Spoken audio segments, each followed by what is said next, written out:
Okay, moving away from nonfiction, let's talk about Star Wars books. You guys know me, you know I love Star Wars. I used to have a Last Jedi poster there before I felt like replacing it with some other ones that fit the frames a little better.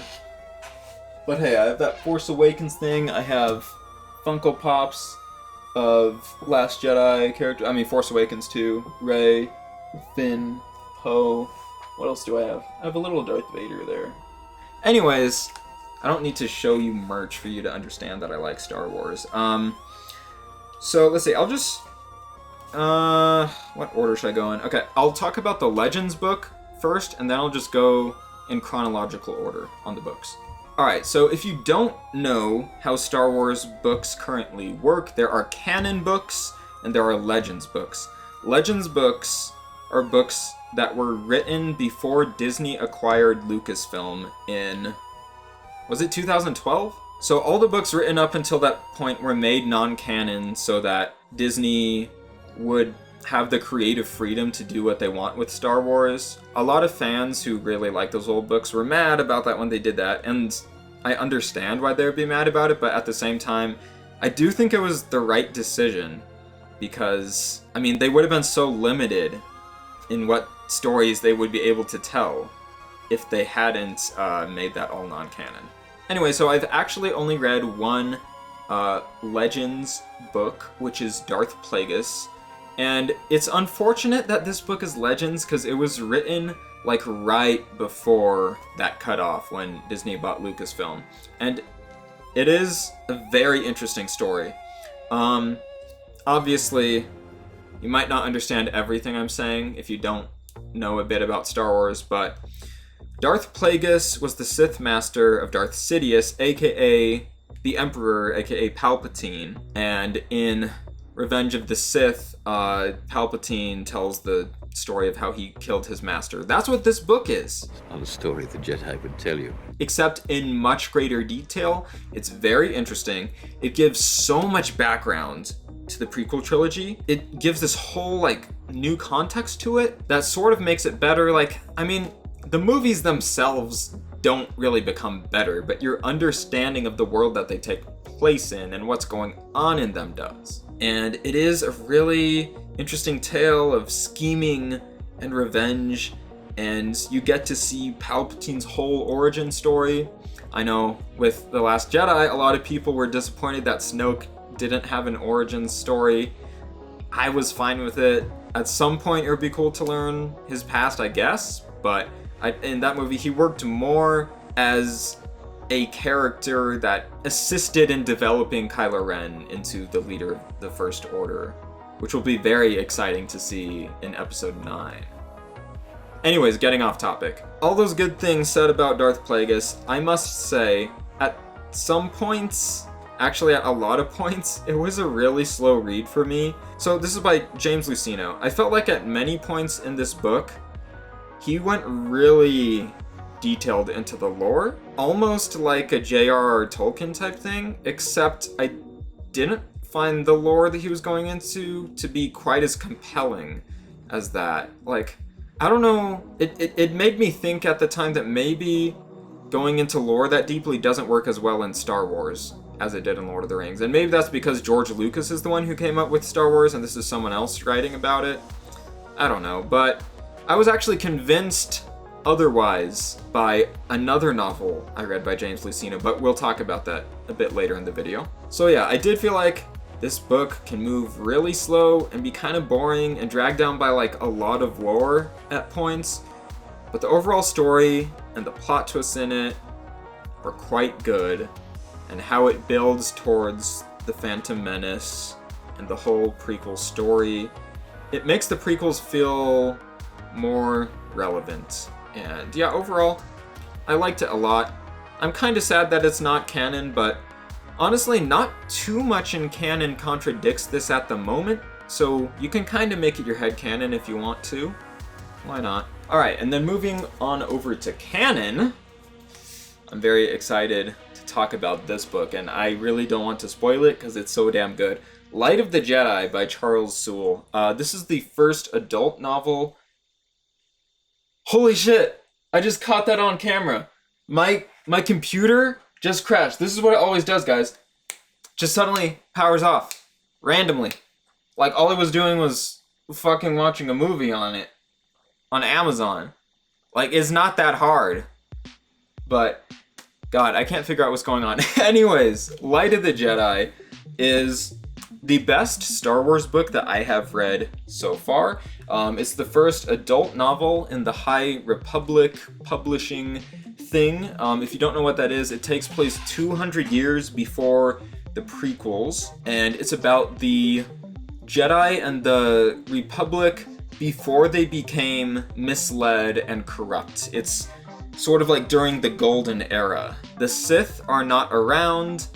There are different villains, different troubles that the galaxy is currently facing, and those troubles, they don't come from within the Republic or the Jedi or anything. They aren't internal struggles, they are external struggles, which I really like seeing. It makes this era of Star Wars feel very different, even though they have a lot of the same things that you are used to in Star Wars, of space battles, lightsabers, the Force, and all of that. Like I said, I don't want to spoil it, so I'm not going to go into the plot at all. But if you're a fan of Star Wars and you've never read a Star Wars book before, this is a great place to start. This feels like, more so than any other of the canon Star Wars books, this feels like an important story that really just does its own thing.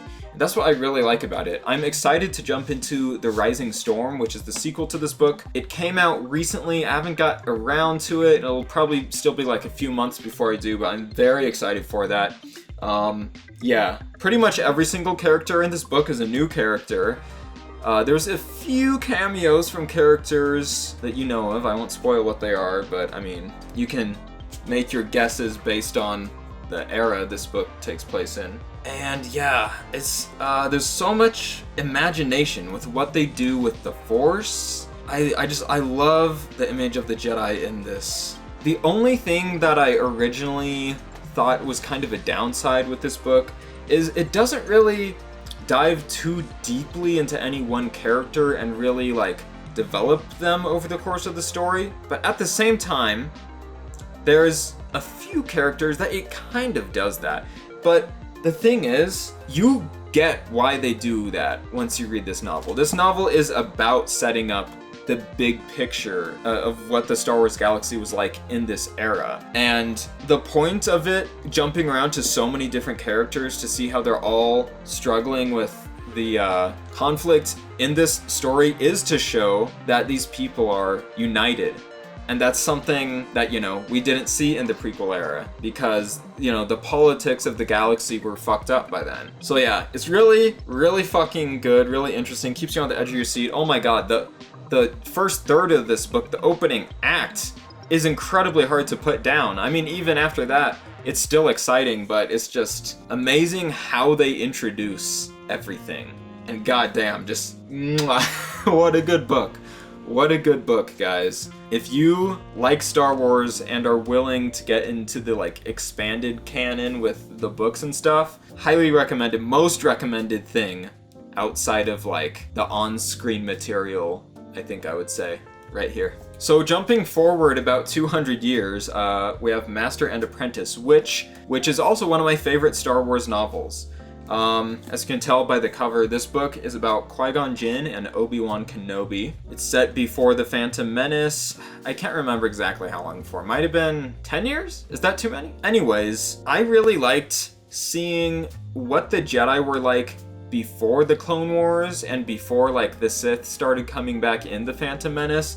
And this gives so much greater context to the character of Qui-Gon Jinn in The Phantom Menace, and Obi-Wan as well, for sure. But when I saw The Phantom Menace, I feel like I never really fully understood Qui-Gon, because like Obi-Wan mentions that he was a Jedi who didn't tend to side with the Council. Anakin will become a Jedi, I promise you.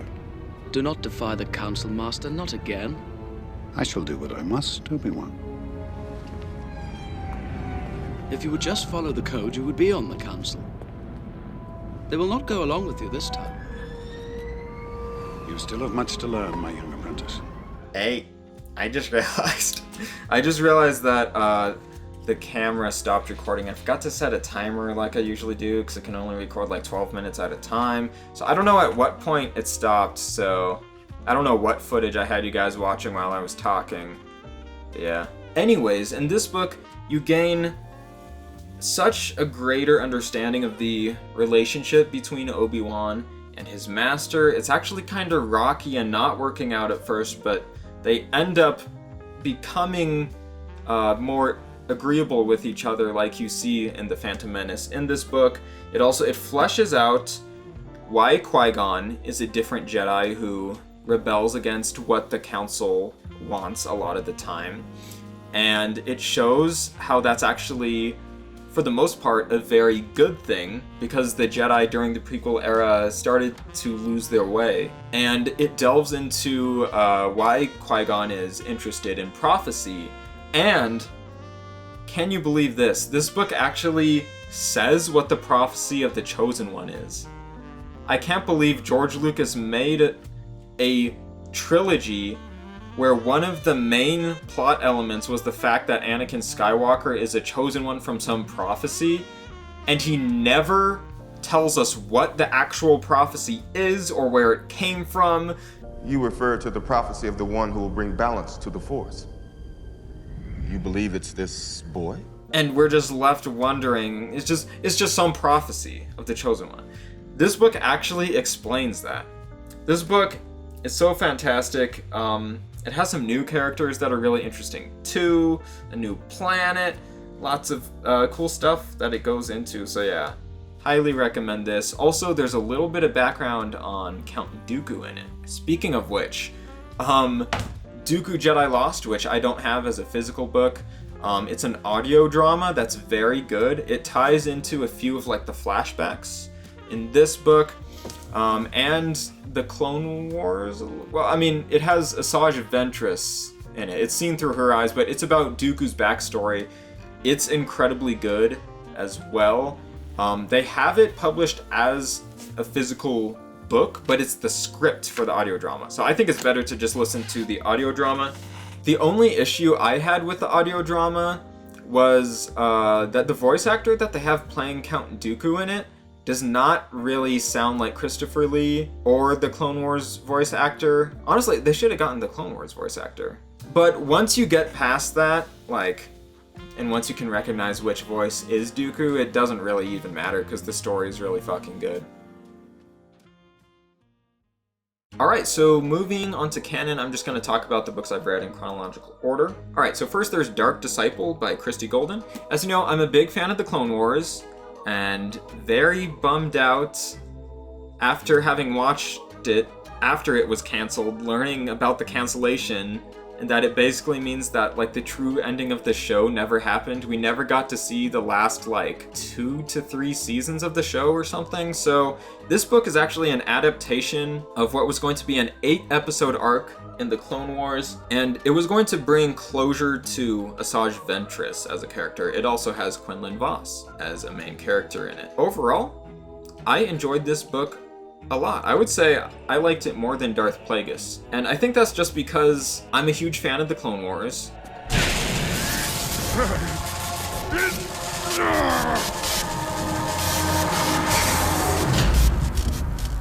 Ventress. That's no way to treat your apprentice. I should know. When you read this, you can very clearly tell that this came from Clone Wars episodes. You can sort of see, okay, so this is where that episode would have ended and this one would have started. But it doesn't really matter for the most part. I do feel like this story would have been better in the Clone Wars animated series format than it is in a book. I think some things in the book, I don't know, it comes across as being a little bit strange being in this medium. I would sort of expect this story to be told a little bit differently. In a book, it feels a little bit too episodic in a way. I don't know. But yeah. In terms of what it does for Asajj Ventress to end her story, it culminates all of the character development that she's had throughout the series in such a great, meaningful way. I would love if somehow we could just get the Clone Wars back to finish this and other stories that we didn't get. The sad thing about reading this book is knowing that you're never going to get this the way it was meant to be, but at least we have it as a story. So yeah, it brings closure to one of the characters that's exclusive to the Clone Wars. I mean, she was invented, I think, by the Tartakovsky Clone Wars show. Is that how you say his name? Tartakovsky? I might be saying it wrong. I'm sorry if I'm saying it wrong.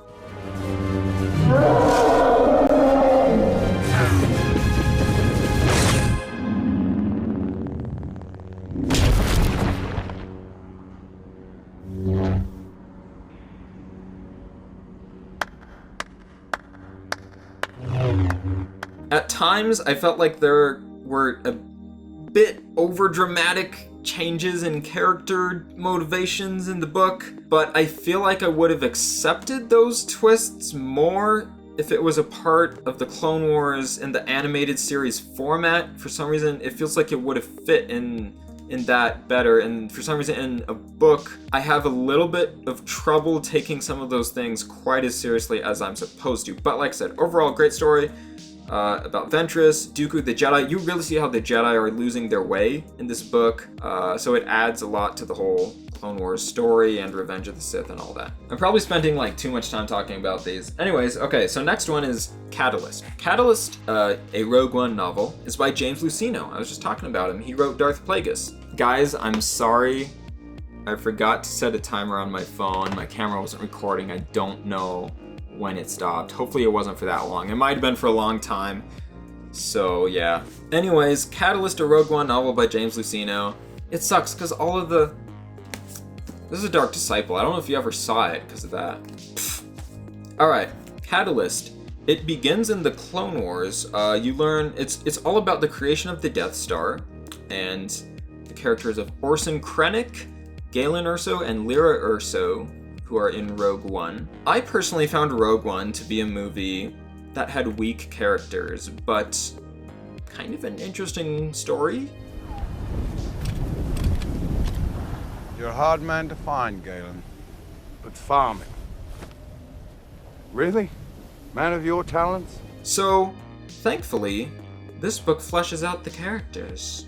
Why'd I do that? Galen and Lyra Erso are very likable. Honestly, Orson Krennic is likable as well, but in a very different way. In like a manipulative, scheming villain way, but you really like him as a villain. Yeah, so you find out that the Death Star, they started making it during the Clone Wars, which makes sense because in Attack of the Clones, like Dooku gets the blueprints for the thing.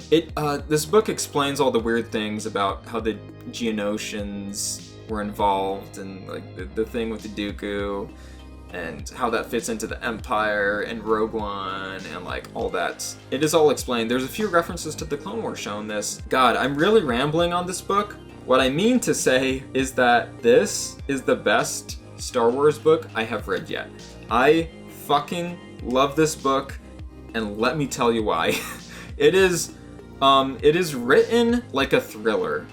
It's not a story that we have really typically seen in Star Wars up to this point, at least not on screen. It is a character-driven thriller about Orson Krennic trying to manipulate Galen Erso to make a planet-destroying weapon without him knowing that he's making it, and his wife slowly like kind of figuring out what's going on. It also is a great picture of the transition from the Republic to the Empire. There's some really beautiful things that they do with that, which I won't spoil. Also, something I mentioned when I was talking about Darth Plagueis, the Wise, is I felt like James Luceno, the way he handled the lore was a bit like overly wordy, and like I just kind of didn't care. I don't know if he did it in a different style or if I opened up by the time I read Catalyst or something, but I loved how he did it in Catalyst. He does go into detail of things in the world, but all of them I found to be interesting details that like supported all of the themes of the story. There's themes about nature being overtaken by technology, which was one of the themes in the original trilogy, and the Death Star represents this, you know, sort of evil technology. And that's like one of the great science fiction aspects of Star Wars that is oftentimes overlooked, because I do think Star Wars is mostly fantasy and like a little bit of science fiction. It's mostly just, you know, fantasy that takes place in space, sort of. I mean, on planets mostly. You know what I mean. But yeah, in terms of flaws for this book, I can't come up with a single one. Oh, something you will notice. I started taking notes on things that happen in each chapter and like characters to keep it straight, because I oftentimes read before I go to bed, so next day when I wake up, I was kind of sleepy when I read it the night before. I've kind of forgotten things. It's a little bit hard for me to get back into it. So if I just take brief notes on what happened in the previous chapter, it helps me jump back into it so much faster and just remember what's going on. But yeah, fantastic book. I have not seen Rogue One again since reading this. I'd be interested to watch it again. I want to wait until I've read Rebel Rising. I believe it's by Beth Revis. That book is in a way sort of a sequel to this one. It's about Jyn Erso after this book, the daughter of Galen and Lyra, who's, the main character of Rogue One. I really want to read that first and then see Rogue One again. And maybe I'll like it a lot more, because I didn't like it too much. But yeah, oh my god. This book also, like I said, it's a thriller. There are not many action scenes, which might be a big turnoff to some Star Wars fans. To me, I'll gobble that shit up like Blade Runner. Sure, it's kind of in the middle of an action scene right now, but it's a movie that has very few. It only has them when the plot really needs them to, and it's mostly character driven. That's what this is. It's a unique story for Star Wars. Oh my god, the world is fleshed out. All the characters are fleshed out really well. It's a captivating, interesting thriller. God, I love this book, and part of me even wishes that they would adapt it into a movie, but I don't think they would, because it would be too boring to be a Star Wars movie, unfortunately. I mean, I wouldn't think so. I would go and watch it, but for general audiences, yeah. Maybe turn it into a series eventually, if that could happen. I don't know. That being said, doesn't need to be, works fine as a book. It just, I loved it so much that it made me feel like I wanted to see it on screen in a way, Okay, so this video is probably a lot longer than I thought it was going to be. I have 2 more Star Wars books to talk about. The first of which is Ahsoka by E.K. Johnston. Johnston, not Johnson, like Ryan Johnson, I think. I do not physically have the book because I actually listened to this one as an audiobook. Usually, most of the time, 99% of the time, I like reading books and not listening to them, but it's narrated by Ashley Eckstein, aka the voice actress for Ahsoka, so it's kind of just perfect. This book picks up right at the end of the Clone Wars. It tells us what happened during the Siege of Mandalore that we never got to see. And from there, we sort of jump forward 1 year with Ahsoka when she's on the run from the Empire. And we see what happens, and it kind of leads into where her character goes in Rebels. Overall, I liked the story that was told, and Ahsoka's character development. She goes through a lot of pain having to leave behind the Jedi Order, not just because they all got killed, but also because she chose to leave them, and then they all got killed. I'm not gonna lie though, this is probably the weakest Star Wars book I've read so far. The middle of it was not very interesting to me because it has to do with the Empire occupying a planet that Ahsoka is on, and there's these farmer characters that she befriends and is working with. I didn't find those characters to be very interesting or compelling. They were just, I don't know, sort of like cookie cutter things, and it was just like a sort of becoming rebels plot that didn't take any interesting turns to me. So I found most of the interesting parts of the story to be at the end and sort of at the beginning too. Like I said, I like the overall story of what it does. It was kind of a slog a lot of the time though. I would say read the book if you're a big fan of Ahsoka as a character. I think it will be worth it. In fact, it might be best to listen to the audiobook like I did because it's narrated by Ashley Eckstein. Oh my god, it's the scene. It's the famous scene, everyone. And anyways, you should also listen to the audiobook because, to me, it's easier to listen to something than to read it. So it's kind of easier to get through it if you don't like it as much.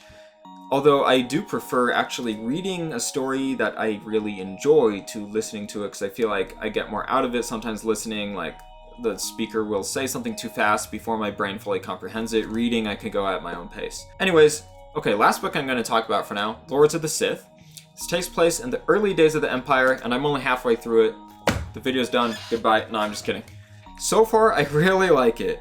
It has to do with the character Cham Syndulla, who is in the Clone Wars and Rebels. You may know him as Hera's father of Hera from Rebels. And he finds an opportunity, or so he thinks, to kill Vader and the Emperor at the same time. And so far, it's really interesting. They have things from the point of view of Cham and someone who works with him, as well as from the point of view of Darth Vader. I love what they're doing with the Vader things. It very much does feel like he is Anakin Skywalker, but evil, you know? And it's, I don't know, like, how do I say this? Like, I would have not liked this book as much if the parts that were from the point of view of Vader were just seeing him as Darth Vader, and not also as someone who used to be Anakin Skywalker. It goes into Anakin's psyche and his torment of what he's gone through, and going back to Ryloth. Ryloth was a planet he went to during the Clone Wars, so it brings back those memories of, you know, fighting with Obi-Wan and Ahsoka. So I really like how it's exploring his character, but the book isn't just about that, like I said. Most of it is about this group of Twi'lek rebels who are trying to take them down. Of course, I know they're not going to be successful because, I mean, Vader and the Emperor don't die at this point in the Star Wars timeline.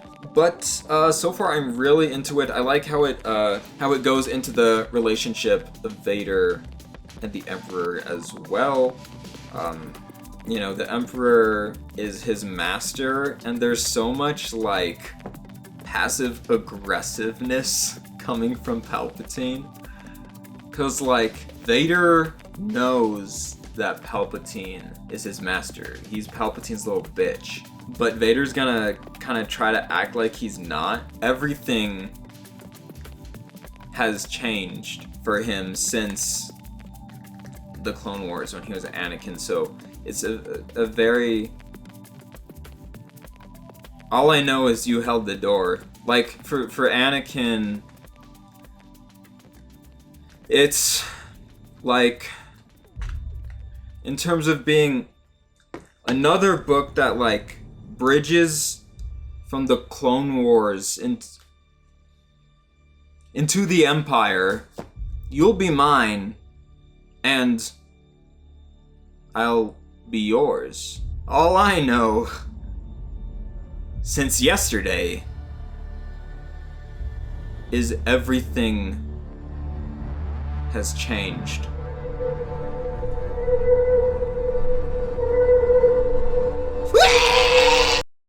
Okay, and then jumping away from my chronological reading of a lot of these Star Wars novels, we have Resistance Reborn. That's right, all the way into the sequel trilogy era. So, this book takes place between The Last Jedi and The Rise of Skywalker.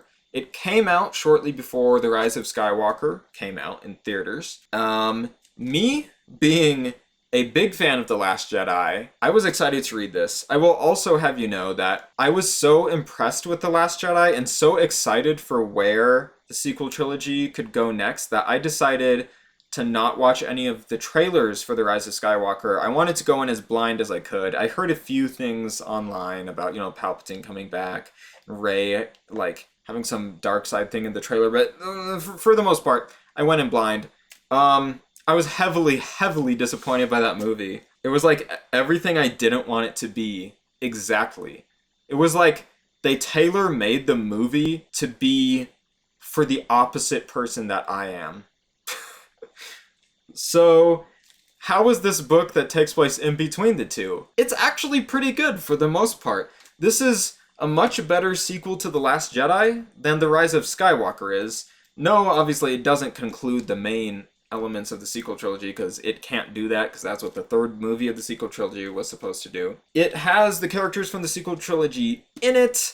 It doesn't focus on, like, Rey and Finn very much. Leia a bit more. Poe is in it more. Also, Wedge Antilles plays quite a major role in it.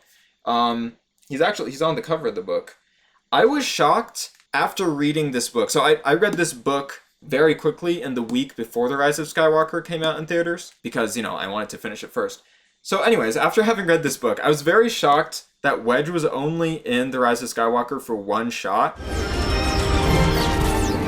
Nice flying, Lando. For some reason, and I don't know why I would expect this, but for some reason, I expected a book that was published before the movie came out, that it took place before that movie. I expected the events of this book to have some sort of payoff in The Rise of Skywalker, or to make some sort of story elements in that movie better. It did not. When I watched the movie, it felt like this book had no significance, almost like it didn't even exist. Anyways, what's good about the book? It's pretty fun for the most part. Poe has a really good character arc in it, which should have been his character arc in The Rise of Skywalker. It has to do with him dealing with the guilt of pretty much his actions causing most of the resistance to be killed during The Last Jedi. There's a very fun scene where him and Finn have to go undercover at a party, and that was my favorite part of the book overall. It was quite fun. Oh, also, there's some characters from, like, the Star Wars Battlefront 2 campaign in this, so if you're a fan of that, read this. At the time that I read this, I had not played that. I didn't have that context, but I enjoyed it anyways. It's all around an enjoyable book. I realize I haven't said too many bad things about most of these Star Wars books yet. So, I mean, the worst thing I could say about this book, honestly, because I find it... Oh, also, Champs and Doulas in this book. Tying it all into the Clone Wars and the Bad Batch and Rebels and Lords of the Sith. There you go. Anyways, like I'm saying, I find it hard to hate this book because it tells a fine, good story. I didn't find it to be like excellent or anything, but compared to The Rise of Skywalker, this looks like a bloody masterpiece. And at the same time, I'm not sure if I would recommend reading it at all because it has no effect on The Rise of Skywalker. It doesn't make it a better movie because the movie doesn't acknowledge anything from the book, nor does the book acknowledge things in the movie and try to build up to them. The two just don't work together, really, at all. But if you're a fan of the sequel trilogy, specifically The Last Jedi, this might be an interesting read. Who knows?